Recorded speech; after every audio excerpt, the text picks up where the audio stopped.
for Discussion A7-2, Discussion Transit Messages. I think bone conducting technology sending commercial messages on mass transit is a little bit strange to me, but it's very inventive. Like, it's out of the box. It's not like normal like ads that you will see like on the bus or like on the back of a seat or like radio messages and commercials like that.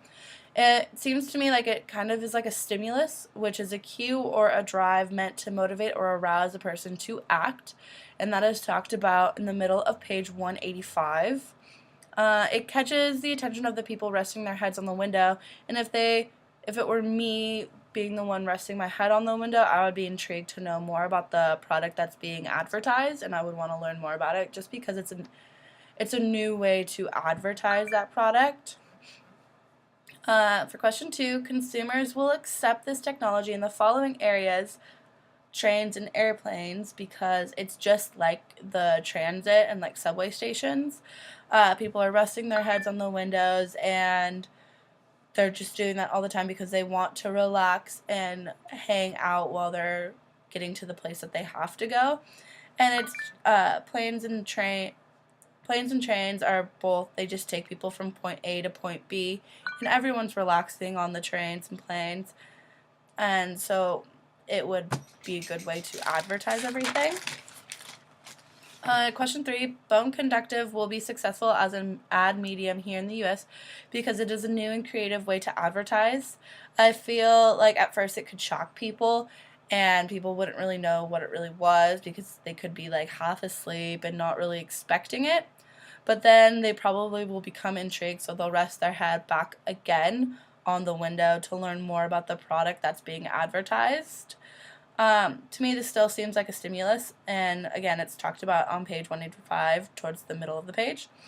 I don't think smell advertising will be successful as an ad medium on public transportation because everyone smells different items differently, and they might like a certain smell and they might hate that, and another person might hate that smell.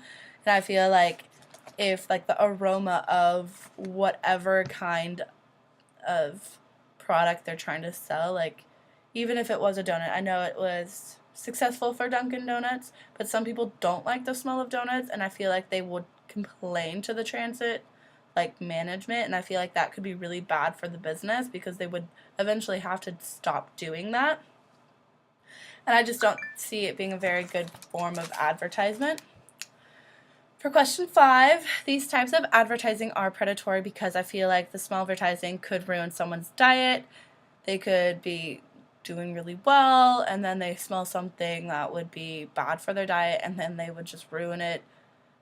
And or if it was like the smell of meat, it could make a vegetarian or a vegan very uncomfortable.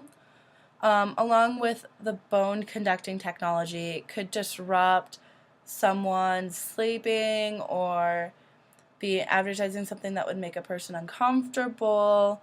Kind of just, it varies on each person. These types of advertisings are not predatory because they are inventive. Advertising firms are going out of their comfort zones and going outside of the box to create new ways to advertise and intrigue people into purchasing products.